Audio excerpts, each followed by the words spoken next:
Welcome or welcome back, YouTube. If you don't know me, my name is Destiny, and in this video we are working on this three-piece set. It is in pretty good condition. It is extremely dirty from being in my workshop, but we're going to get it all cleaned up. This set was originally $150, but I picked it up for just $100 at a local estate sale. I'm very excited to work on this set. I have big plans for it, so let's get to work.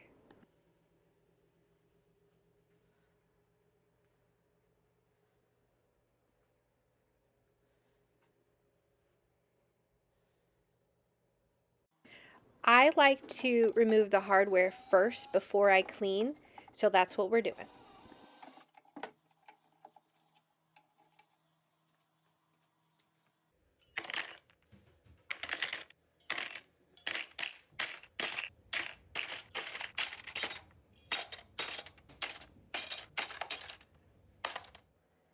After the hardware is removed, it's time to clean, and I'm just using Simple Green today.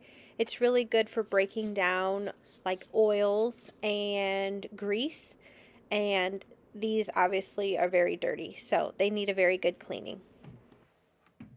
Don't forget, if you use Simple Green, to rinse it with water afterwards. That just makes sure that your primer is going to stick very well.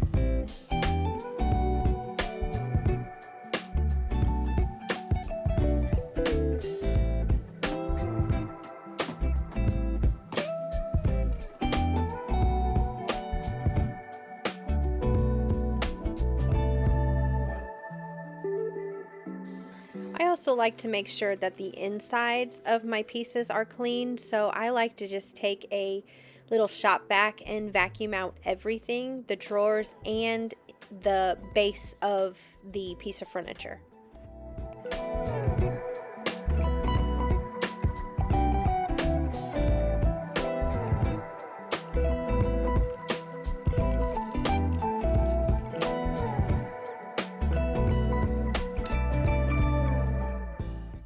Because I have two nightstands, I'm going to go ahead and label them, and I'm going to do N1 for nightstand 1.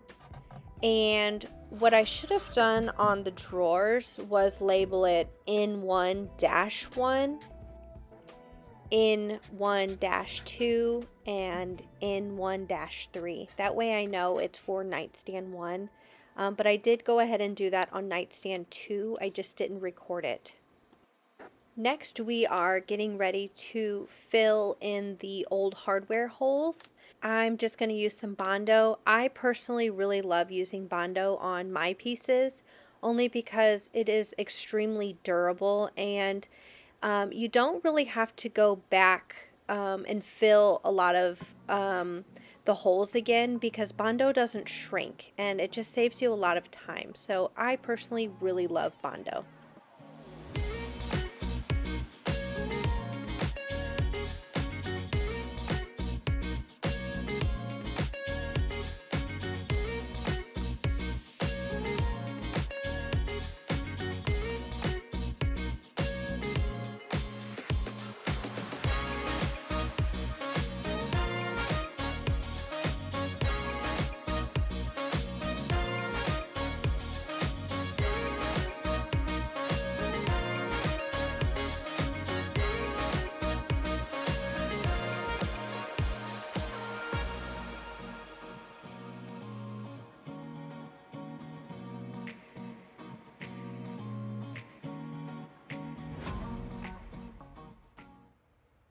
Next, I'm going to work on removing this old base, and I'm just going to unscrew it and see if it'll just come off from here.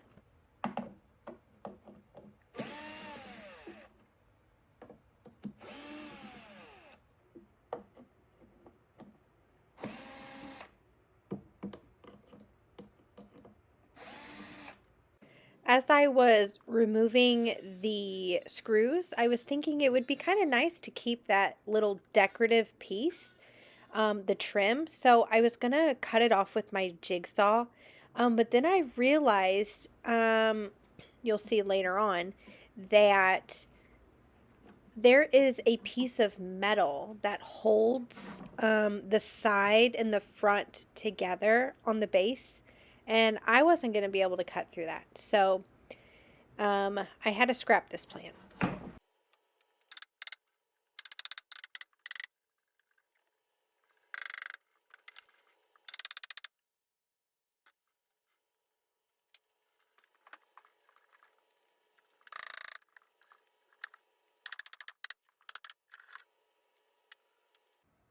After making that way more complicated than what it was, I'm taking my jigsaw once again and I'm just going to cut off this old base because I'm going to make a new one.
After I got that all cleaned up, I am taking some measurements for the new base. And I like to use the DIY wife base. I will leave a link in the description of her video. It is so perfect. She explains it so well. So again, I will leave it in the description. Everyone, be sure to thank hubby in the comments because I don't like using the saw and he is so helpful with this. So thank you for helping me make the bases.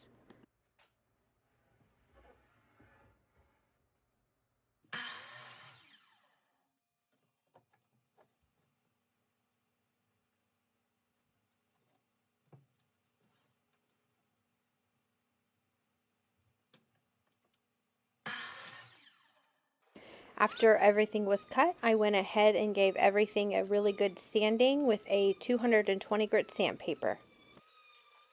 I should also add that I am using red oak. It is a hardwood and I like it because it is extremely durable.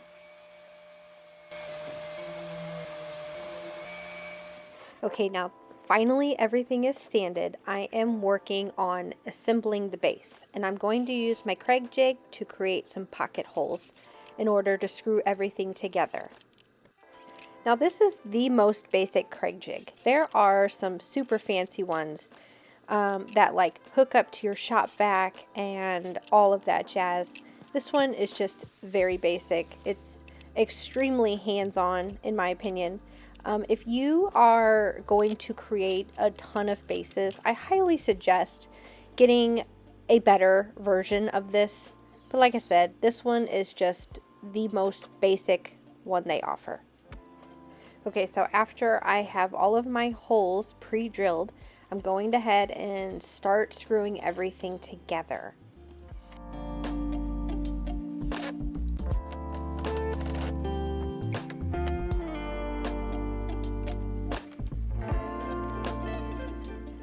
And of course, I already made a mistake because this is where I realized that the part where it screws into the actual base of the dresser was upside down, so I had to turn everything around to fix it.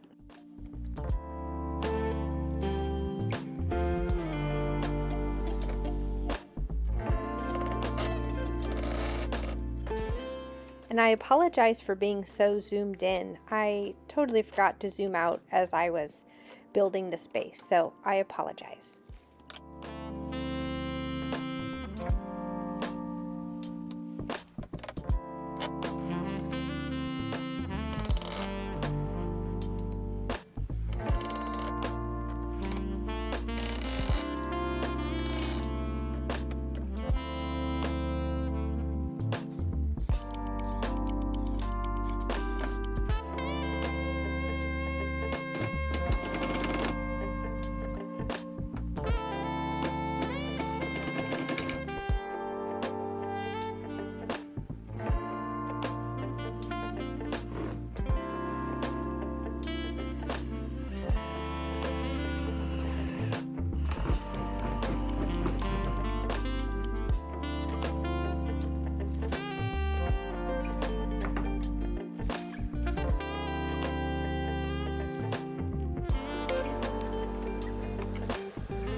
After the bases were put on, I started sanding the tops, and I am using a 80 grit sandpaper to completely remove the original top coat and finish.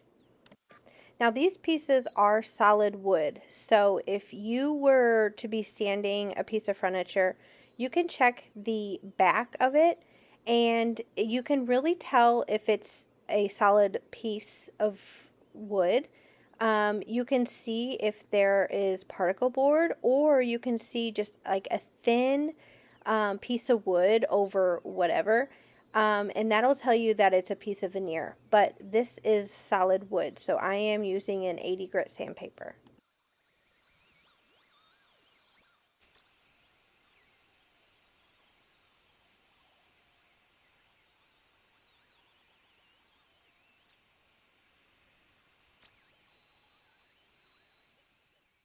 When I'm done with the 80, I will move up to 120, and then I will finish with the 220.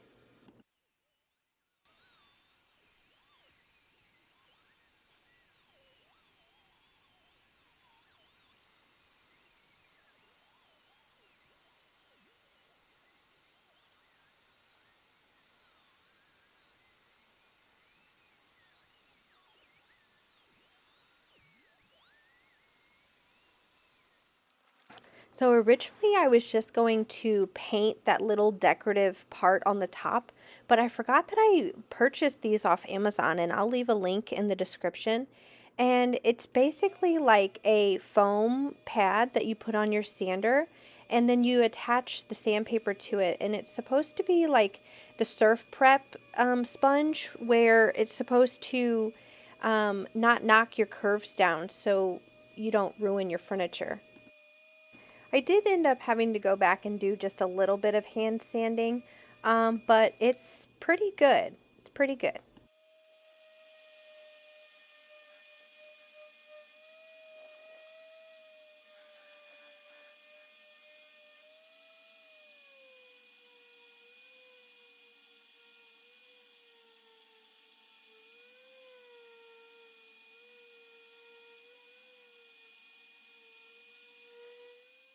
And when I was done with the tops, I went ahead and I did a quick scuff sand on the body, just using a 120 grit sandpaper.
Sanding is by far my least favorite part of any project, but it's very necessary.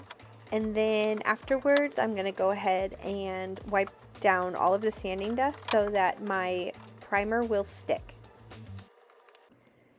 I am getting ready to do a paint wash. I'm going to use Dixie Belle's in French Linen. It is a beautiful neutral color, and I'm going to mix it with a bunch of water.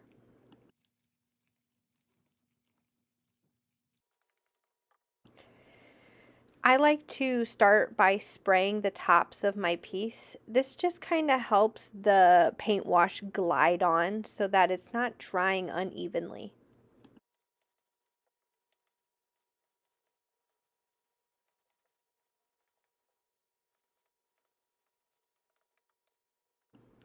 I'm going to let this sit on here for a minute, and then I'm just going to take a towel or a paper towel and wipe it away. You can repeat this process as many times as you want to get the color or shade that you want. Just let it dry in between, and then spray it down and then apply your paint wash again.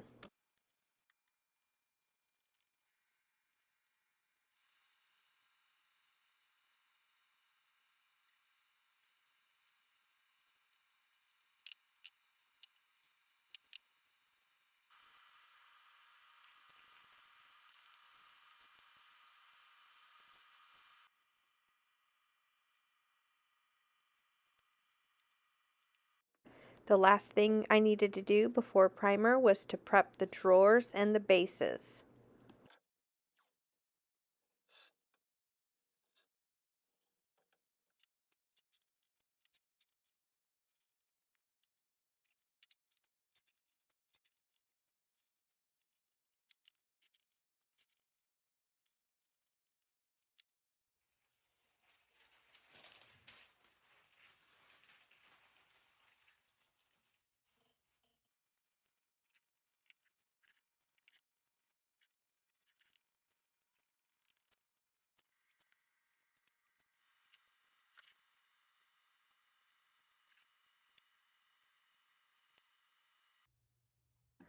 Now that we are finally done with prep, it's time to start on primer. I'm using the 123 primer by Zinsser, and I'm loading it up in my Wagner Flexio 4000.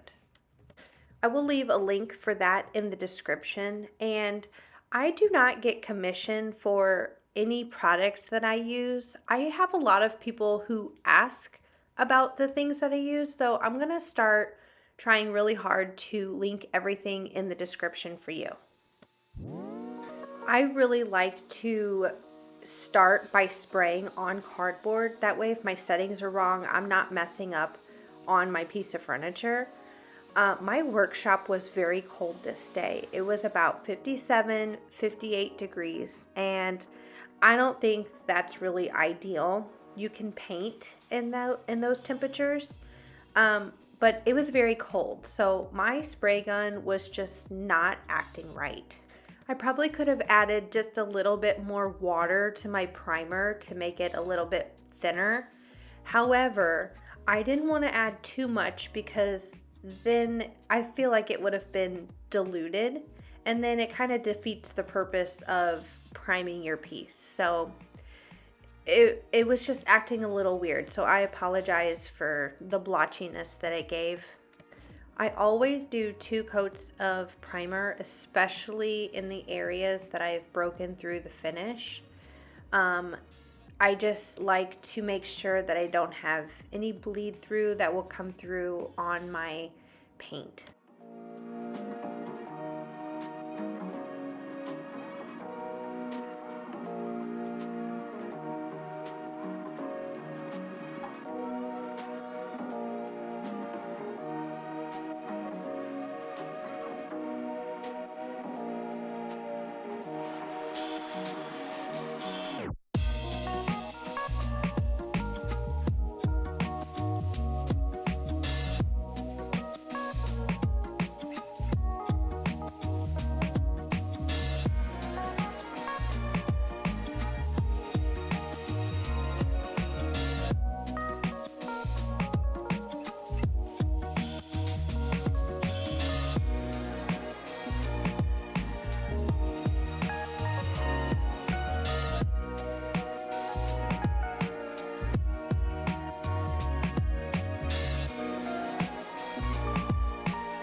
after your first coat of primer is dry is a really good time to look at your furniture to see if there are any flaws that you would like to fix.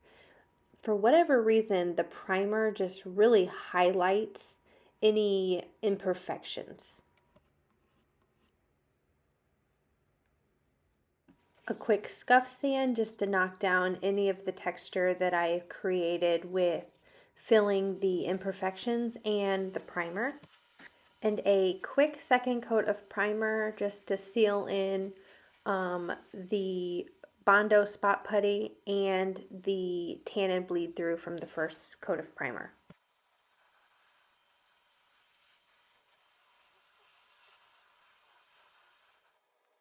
Before I start with my paint, I want to go ahead and drill my hardware holes. That way, if I mess up, I'm not having to, you know, do Bondo over my coat of paint, and I just have to do a little spot primer if I do mess up.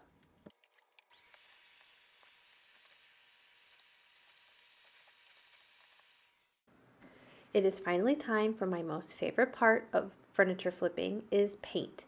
You can pause for the paint code. The color is called Forest Path and it is a beautiful sage green. I'm very excited to use this color. Usually I don't do a whole lot of light colors. I like more of the darker tones, but I am very excited to use this color.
While that coat of paint is drying, I'm going to go ahead and spray the hardware. I originally was going to paint this set in a darker color, and so I ordered an antique bronze knob, but I changed my mind with my paint color, so I'm just going to spray these with my favorite gold paint.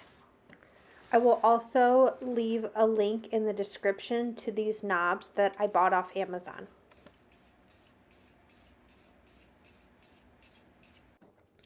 Now that my 2 coats of paint are dry, I'm going to remove the paper from the base and the top so we can get ready to top coat it, which is also one of my favorite parts because it means that we are almost done with the project.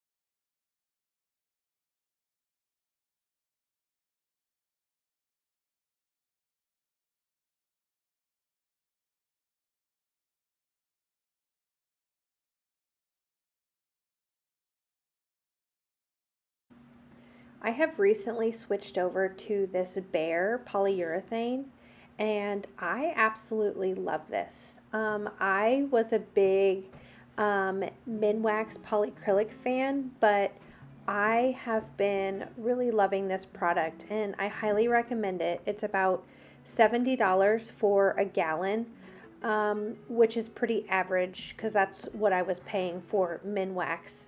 But this stuff is really good, if not better. I ended up spraying 2 coats of this for full coverage.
All right, y'all, we have finally made it to the end.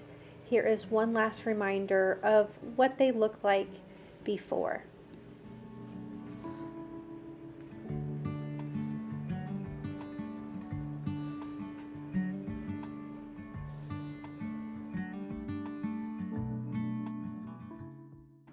And here is the after. I really hope you enjoyed this makeover. I know the video was a little bit on the longer side, but I appreciate you sticking around to watch. I really hope that I've earned your subscription today, and don't forget to like and leave a comment. It helps small channels like mine grow. Thanks, and I'll see you in the next one.